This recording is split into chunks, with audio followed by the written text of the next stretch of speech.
लेकिन सर यहाँ पे तो वही रह जाएगा ना सर, जो जा नहीं पाएगा, जिसको वीजा नहीं मिलेगा, जो अफोर्ड नहीं कर पाएगा, वही रह जाएगा। नहीं, मुझे अगले दिन कमर चीमा साहब ने कहा, उन्होंने कहा पाइड का आया सर्वे कि 40% Pakistanis want to run away from Pakistan. मैंने कहा ये गलत, बिल्कुल उनका कैलकुलेशन बिल्कुल गलत है। पाकिस्तान में सिर्फ 2 किस्म के लोग मौजूद हैं आज भी, मैं ओपनली ये कहूंगा, जो वीजा एप्लीकेशन भरने की सलाहियत नहीं रखते या टांगों से लंगड़े। क्योंकि अब तो लोग पाकिस्तानी पैदल चल के टर्की और पैदल चल के ग्रीस और इटली जा रहे हैं, और जिनके वीजा एप्लीकेशन भरने की सलाहियत रखते हैं वो सुबह शाम एम्बेसियों के सामने हजार लोगों की लाइन लगी पड़ी, हजार लोगों की। तो दर हकीकत यह है कि इस मुल्क के अंदर मैंने शुरू किया था बदनसीब मुल्क की बदनसीबी, लेकिन मुझे आज तक, मैं 36 साल का, मैं जाता हूं, मेरी ख्वाहिश होती मुझे कोई बाख्तियार आदमी मिले जो कहे मैं नेशनलिस्ट हूं, मैं पाकिस्तान नहीं हूं और पाकिस्तान फर्स्ट, मैं बाहर जा, मैं इतना ताकतवर इंसान हूं, देखो मेरे पास सब कुछ है, इतना अख्तियार है, लेकिन मेरे बच्चे यहां पढ़ेंगे, मेरी बीवी यहां रहेगी। मुझे शौक है उस तरह का इंसान देखूं कोई, और मैं उसकी तस्वीर खींच के लाऊं यहाँ पे, कि नहीं अपने आप को रॉन्ग प्रूव करूं, नहीं यार मैं गलत सोचता रहा हूं, ऐसी बात नहीं। आप जरा गौर करके देखें इस वक्त रूलिंग एलीट, खान साहब की कैबिनेट लेके देख लें, बाजवा साहब के बच्चे देख लें आप। तो सर ये तो पीएमएलएन के लीडर भी भाग जाते हैं, अभी नवाज शरीफ साहब भी लंदन बैठे, फिर यूरोप घूमने चले गए, पीपल्स पार्टी का भी यही है। मैंने कोई आइडेंटिफाई एक बंदे को तो नहीं, हाँ, आपके अदलिया के सारे बच्चे बाहर उनके बैठे, बिल्कुल आपकी अदलिया के भी सबकी इधर टोरंटो में और लंदन में सारे इधर घूम रहे हैं। ये तो मेरा आपने पॉइंट लेने की कोशिश करें कि कोई भी बाख्तियार आदमी, कोई भी बाख्तियार, दूसरे तो फंसे हैं ना बेचारे, वो तो मार खा रहे हैं बेचारे, रगड़ा खा रहे हैं, जो जा ही नहीं सकते, जिनकी या टांगे लगड़ी हैं या दिमाग लगड़ा हो, या दिमागी सलाहियत खराब है या टांगे खराब है, उन्होंने तो मार खानी है वहां पे। जो भाग सकते हैं, कोई सऊदी अरेबिया जाके बेचारा लेबर कर रहा है, वहां पे जूते खा रहा है सऊदियों के, कुछ पैदल चल के जा रहे हैं, इस्तांबुल जा रहे हैं बसों में, टांगों में बैठ बैठ। जो एप्लीकेशन भर लेते हैं, उनको जो एप्लीकेशन भरने की सलाहियत रखते हैं, उनको ऑस्ट्रेलिया और कनाडा की मिल जाती है सिटीजनशिप, पॉइंट बेस पे वो भाग जाते हैं। पीछे क्या बचा है आपके पास? पीछे वो जो आपके चूड़ा बचा है, वो इस वक्त 25 अकाउंट बना के ट्विटर के फिर रहा है, वो इस मियाँ जी के पीछे फिर रही है, हमारे जो है मैकियावेली के पीछे। वो कहता मैं आज जलाऊं या सुबह जलाऊं, मैंने सिर्फ जलाना है, इसको आग लगानी है। लेकिन उसमें दुख वाली बात यह है कि अब ये आ रहे हैं, पहुंचेंगे 26 को, इन्होंने तैयारियां कर रखी हैं। नया आर्मी चीफ तो आएगा, पता नहीं। नया आर्मी चीफ के बारे में जो देखा जा रहा है, जो हमारे सैयद साहब आए हैं, शाह साहब, उनके बारे में आप was amazed to read about him. एक तो रावलपिंडी से, आपके शहर से हैं, भाई यही की पैदाइश है। ओटीएस शार्ट कोर्स के अफसर हैं, जिनके ऊपर अपने महकमे के अंदर काफी प्रेजुडिस है अगेंस्ट देम, ओटीएस। क्योंकि मैं जब खुद पढ़ रहा था लॉ स्कूल में, उस वक्त OTS was the program, short course था। उसकी तरफ से वो आ रहे हैं। जो इंटरेस्टिंग फैक्ट है कि सऊदी अरेबिया के अंदर मिलिट्री अटाशी रहे, और उसके बाद ये कि इन्होंने कुरान पाक हिफज किया at the age of 43 while he was in Saudi Arabia. और फिर मैंने उनकी स्टोरियां पढ़ी हैं जो खान साहब के साथ, कि खान साहब के जो हीरो के सेट आ रहे थे, वो जिस पे उन्होंने, अभी तक एक चीज डिस्क्लोज नहीं हुई है। आज एक दोस्त मजाक कर रहा था, कह रहा था बनी गाला में छोटे छोटे जो है गड्ढे खोदे जा रहे हैं, जो मटकों में हीरे जवाहरात डाल के तो दबाए जा रहे हैं, क्योंकि आज ये आ चुके हैं ये आर्मी चीफ। लेकिन एक बात मुझे अभी तक नहीं समझ आई, मैं कोशिश कर रहा हूं कि एक फाइल साथ लेकर गए थे आखिरी मीटिंग, जिसके बाद खान साहब इनको बर्दाश्त नहीं कर पाए। वो फाइल के अंदर पता नहीं क्या चीजें थी, लेकिन ये कि झगड़ा जो था वो सोने हीरो का एक सेट था, वो गया था किसी रियल एस्टेट टाइकून की तरफ से, जो उन्होंने कहा था आसिम मुनीर साहब ने कि आपके घर जो हीरो के सेट आ रहे हैं, मुसलसल तोहफे आ रहे हैं, जिस पे खान साहब जो है वो आग बगोला हो गए थे। तो उन्होंने कहा था कि I won't allow you to interfere into my family matters. लेकिन ये उन्होंने शायद पंजाब में जो अपॉइंटमेंट्स हो रही थी उसके ऊपर भी बोला था कि आपके घर से हो रही हैं, तो ये गोगी वगैरह का इनका झगड़ा ईरान के अंदर, ईरान के दौरे में भी झगड़ा नहीं, मिसअंडरस्टैंडिंग हुई थी, क्योंकि खान साहब ने वहां प्रेस कॉन्फ्रेंस में ईरानी हुकाम के सामने प्रेस कॉन्फ्रेंस में कहा था कि हम भी दहशतगर्द अपने पाकिस्तान से आपके ईरान में भेजते हैं दहशतगर्दी के लिए। तो उस पर भी जो थे शाह साहब जो थे, ही फेल्ट वेरी ऑफेंडेड। लेकिन ये कि देखें पाकिस्तान का मैं बहुत मायूस हूं इस वक्त। उसकी वजह यह है कि कोई फ्यूचर नजर नहीं आ रहा। ना कौम चाहती है कि हम तरक्की करें, और जाहिर है जब कौम ही नहीं चाहती तो ऊपर वाले तो वही बेचेंगे ना चूरन जो बिकता है। ऊपर वालों ने तो फिर वो इस वक्त जिहाद की तैयारियां शुरू कर रखी। लेकिन 21st सेंचुरी में तो अब तालिबान भी शर्मिंदा हो रहे हैं आपको देख देख के, क्योंकि जिहाद तो उन्होंने भी छोड़ दिया। जिहाद का तो ठेका उन्होंने छोड़ दिया। वो कहते नहीं यार, हम तो अब कारोबार करेंगे, रशिया से तेल मिल लेंगे, रशिया से मुरास्तम बढ़ा रहे हैं, कतर के साथ रिलेशनशिप ठीक कर रहे हैं, आपको वो मुसलसल शटअप कॉल दे रहे हैं, आपको डरा भी रहे हैं। लेकिन ये कि अब हफ्ता भी ले रहे हैं सर, वो टीडीपी वाले तो हफ्ता भी ले रहे हैं केपी के। लेकिन एक बात मैं ये बताऊं आरजू, कि जो लोग ये मैदानी इलाकों में पंजाब में जो बार बार जिहाद के लिए ये उंगलियां उठा रहे हैं, इनके डीएनए में जंगे नहीं है।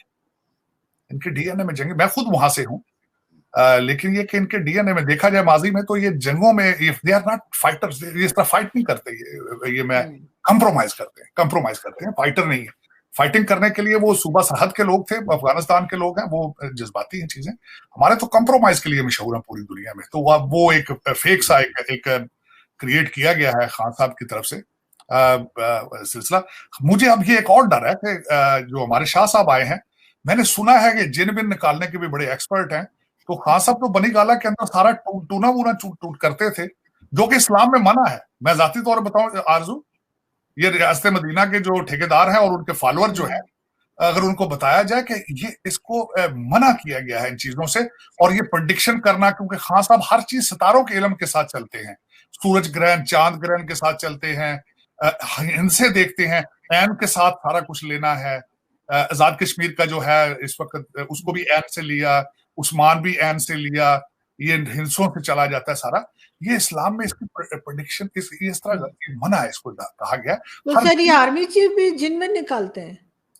जिन निकालते हैं, सुना तो है, क्योंकि उनका भी मजहबी बैकग्राउंड है, वो सुना है, वो एक्सपर्ट हैं जिन निकालने के। और हो सकता है कि वो इस्लामाबाद के आसपास जो जन्नात वगैरह हैं उनका सफाई शुरू करने आते ही इस वक्त घबराए हुए लोग, जो खासकर अमलियात करते थे, जो वो बंगाली बाबा जिसके ऐड लगे हुए पूरे पिंडी के अंदर, बंगाली बाबे को है भाग रहे हैं इस वक्त वो कई जो है। अब देखे आने वाला दिन क्या करता है। लेकिन मेरे ख्याल में जो आपने जो शुरू में क्वेश्चन किया था कि नए आर्मी चीफ के साथ पाकिस्तान में क्या तब्दीलियां आएंगी, जीरो, नथिंग, कुछ भी नहीं होगा। उसकी वजह ये है, जिन भाग जाएंगे सर। और ये है कि जो अमलियात वाले थे लोग, उनका जो है वो जादू शादू टूना वगैरह, मुर्गियां नहीं जलाएंगे, इस तरह की चीजें बचे तो हो जाएगी। हो सकता है चिकन सस्ता हो जाए, क्योंकि पहले तो बनी गाला में मनों के हिसाब से जाके जिंदा जला दी जाती थी। मुझे आरजू जाती तौर बताऊं व्हाट काइंड ऑफ पर्सन आया है, मैं जो पिछले दिन किसी एक दोस्त ने यहाँ अमेरिका में कहा कि आओ चले शिकार करने जाए। मैंने कहा नहीं, मैं शिकार नहीं करूंगा। उसकी वजह यह कि मैं किसी लिविंग चीज को हर्ट नहीं करना चाहता इस तरह, और उसको अपनी प्लेजर के लिए, किसी मासूम जानवर परिंदे को मैं अपने आप को खुश करने के लिए, मुझे अगर फायरिंग की शौक हुई तो मैं किसी फायरिंग रेंज में खड़े होकर फायर कर लूंगा, लेकिन किसी जिंदा चीज को मैं बिल्कुल नहीं तकलीफ दूंगा। बल्कि मैं तो यहां तक बिलीव करता हूँ आरजू, किसी के जज्बात भी नहीं हर्ट करने चाहिए, जान किसी के लिए बात। और मुझे जो सुना है बात जो अमेजिंग, यहां से मुझे किसी अमेरिका के अंदर एक इंटेलिजेंस इदारे के एक आदमी ने मुझे क्वेश्चन किया था। उसने कहा साजिद, इज इट ट्रू कि 8 मन जो है वो जिंदा मुर्गियां जलाई गई बनी गाला में? This was their information, this was there, and I was embarrassed. मेरे पास मुझे नहीं पता था आइदर इज ट्रू और नॉट। लेकिन ये कि मुझे किसी ने वॉशिंगटन डीसी में एक क्वेश्चन पूछा, यहां तक बातें पहुंची, और वो he was not a Pakistani person, he was from intelligence of some another country. तो उन्होंने मुझे कहा कि इज इट ट्रू कि ये this is what happened in, this is what is taking place in बनी गाला। तो आई वाज वेरी एम्बैरेस्ड। सोचे इसके लिए तो बहुत मतलब बहुत ही जालिम कोई होना चाहिए, दिल बहुत ही पत्थर जैसा होगा, वही कर पाएगा। क्रूअल होना चाहिए, जिंदा चीज को जला देना। सर लास्ट में मैं यही पूछना चाहूंगी, क्या देख रहे हैं 26 को क्या होगा? ये आएंगे और फिर निकलेंगे कैसे? फेस सेविंग ही तो चाहिए सिर्फ। हाँ, इनको असल में करना इनके जो इनका मंसूबा जो मेरी नजर में जो मैं लग रहा है, एक तो ये आते ही कहेंगे देखें ना जी, मिर्जापुर की गद्दी पे मैंने ही बिठाया इनको। एक तो ये आते ही कहेंगे। दूसरा, इन्होंने ये कहना ये है, अब ये समझते ये है, इनका प्लान ये भी, इन्होंने देखे क्या क्या ट्राइयां नहीं की। बाजवा साहब एक्सटेंशन ले लें, ये उसके लिए भी तैयार थे, कहते थे कि इलेक्शन के बाद जो भी आएगा वो अपना चीफ चुने। फिर ये यहाँ तक ख्वाहिश करते थे कि अगर मार्शल लॉ लग जाए तो फिर क्या करेंगे, ये उसी प्लान पे जाएंगे। ये वो प्लान इनका ये था कि अगर मार्शल लॉ लग गया तो हम एस्टेब्लिशमेंट और फौज के ऊपर इलेक्शन के लिए अपना प्रेशर मेंटेन रखेंगे। अभी भी इनका प्लान यही है कि हम इलेक्शन के लिए अपना जो प्रेशर है वो नए आर्मी चीफ के ऊपर मेंटेन रखेंगे और उसी पे ये करेंगे। अब वो कितना अरसा चलता है क्या नहीं होता, लेकिन जो कुछ भी कर रहे हैं पाकिस्तान के लिए अच्छा नहीं। This is what I can guarantee you. इस वक्त सबसे बड़ी बात 3-4 चीजें बताऊं इस वक्त जो पाकिस्तान को सख्त जरूरत है। जो भी साहिब इख्तियार हैं, जिनके पास कोई पावर है, उनका पहली प्रायोरिटी होनी चाहिए इकोनॉमी, पहली प्रायोरिटी। और उसका जवाब आपके जो सिटिंग ISI के जो हेड हैं, जब इंटरव्यू देने के लिए इमरान खान के पास गए थे, उस इंटरव्यू में खान साहब ने पूछा था कि पाकिस्तान का सबसे बड़ा प्रॉब्लम क्या है, तो उन्होंने कहा था इकोनॉमी। खान साहब ने रोका था नहीं, इकोनॉमी नहीं, अपोजिशन। लेकिन इस वक्त अगर कोई इख्तियार में है और पाकिस्तान के लिए कुछ कर सकता है तो पाकिस्तान की इकोनॉमी के लिए कुछ करे, ये नंबर 1 प्रायोरिटी होनी चाहिए। लेकिन इकोनॉमी को बेहतर करने के लिए साथ उसके जरूरत है लॉ एंड ऑर्डर की। अब वो लॉ एंड ऑर्डर कहां से लेके आएंगे, अदालतें कहां से लेके आएंगे, पुलिस कहां से लेके आएंगे, ईमानदारी शराफत कहां से लेकर आएंगे, बहुत जरूरी है। इकोनॉमी सिर्फ वहीं पे आगे काम करती है जहां पे लॉ एंड ऑर्डर और पीसफुल चीजें चलती है। जहां पे मोटरवे ब्लॉक हो एक दिन, दूसरे दिन GT रोड ब्लॉक हो, तीसरे दिन इस्लामाबाद के रास्ते ब्लॉक हो, वहां तो जिंदगी लोगों की जीवन हो जाती बाहर से। सर आपको पता है इस्लामाबाद जैसी सिटी में जो है वो वीकेंड यानी समझे फ्राइडे से समझे ATM काम करना बंद कर देते हैं। 10 में से 9 ATM नहीं चल रहे होते, आप ATM पैसे ही नहीं निकाल सकते। पैसे निकालना, आपके सेल फोन बंद कर दिए जाते हैं, कवरेज बंद कर दी, यूट्यूब बंद कर दिया जाता है। लेकिन एक मैं बात बताऊंगा, अगर आपकी एस्टेब्लिशमेंट चाहे तो एक दिन का काम है लॉ एंड ऑर्डर, एक दिन का काम है। लेकिन ये और ये अभी भी कह रहे हैं कि शायद सैटरडे को फिर रोड्स बंद होंगी और मोबाइल्स बंद होंगे क्योंकि इमरान खान साहब। आप सैटरडे की बात, पाकिस्तान तो बंद है पिछले 6-7 महीने से, आपकी तो LCs नहीं खुल रही। आपको पता है आपका डॉलर 250 पे पहुंच चुका है और आपकी LCs नहीं खुल रही, तो आपका तो पूरा पाकिस्तान बंद है। आप कह रहे हैं कि सैटरडे को बंद होगा, मेरी नजर में तो आप बंद है। स्टॉक कुछ भी ना एक्सपोर्ट हो रहा है ना इंपोर्ट हो रहा है, सिर्फ वहां से एक्सपोर्ट इंपोर्ट क्या हो रहा है, ट्वीट किए जा रहे हैं बस। पता नहीं अब ट्वीट से पेट भरेंगे ये लोगों के, क्या करें। और वो भी इलॉन मस्क आ गया है, उसने अगर ट्वीट बंद कर दिया आप तो बिल्कुल बैंकरप्ट हो जाएंगे आप। अभी तो वही डॉलर्स मांग रहे हैं, डॉलर्स देने में इनको पसीने आ जाएंगे। नहीं हाँ, डॉलर मांग रहा है उस, लेकिन ट्वीट को कुछ हो गया तो आपका तो खान साहब को तो वापस लंदन जाना पड़ जाएगा, हो सकता है उबर चलाएं जाके वहां पे। ऐसा ही लगता है सर, क्योंकि ट्विटर पे बड़ा हंगामा है कि ट्विटर बंद होने जा रहा है। तो ट्विटर पार्टी है ये तो पार्टी ट्विटर पे चल रही है, इसका तो बिल्कुल ही खत्म हो जाएगा। बिल्कुल, लेकिन सर देखते हैं 26 के बाद क्या होता है और किस तरह से ये यहाँ से निकलते हैं, इसलिए ये लोग इनके साथ नहीं है। लॉन्ग मार्च इनका जो था वो कब का खत्म हो गया, पब्लिक नहीं है। लॉन्ग मार्च तो जिस दिन का इन्होंने लाहौर से शुरू किया, ये पैदल चलते साइकिल पे आते तब भी पहुंच जाना था अब तक इन्होंने। लेकिन ये जो इनके इरादे हैं ये दे आर खतरनाक पीपल। मैंने जो इनका नाम रखा है इनका मुफ्ती मैकियावेली नियाजी इनका नाम, इस्लाम भी डाला है इन्होंने, हर चीज उसमें डाली है और नियाजी है। ये मुफ्ती मैकियावेली नियाजी साहब पाकिस्तान को बहुत डैमेज इन्होंने किया और मुसलसल अभी कर रहे हैं। मेरी यही हम्बल रिक्वेस्ट होगी अगर कोई सुन रहा होगा कि चेंज इन लोगों को सिखाएं, क्योंकि ये आपके बच्चे आपने पैदा किए हैं भाई, इनकी तरबियत भी आपने की है। इनको बताएं कि पाकिस्तान के हालात कितने सेंसिटिव हो चुके हैं, इनको बताएं हालात की सख्ती के बारे में। बाजवा साहब ने जो स्टेटमेंट दी है ना कि नहीं जी हम तो भाई जा रहे, हम तो वो कैसे, उन्होंने आखिर में कहा है ऐसी मोहब्बत से हम बाज आए। बाजवा नहीं है, ये आपके बच्चे हैं, इनको आंख ना करें, ये आपकी औलाद है, इनको संभालें आप।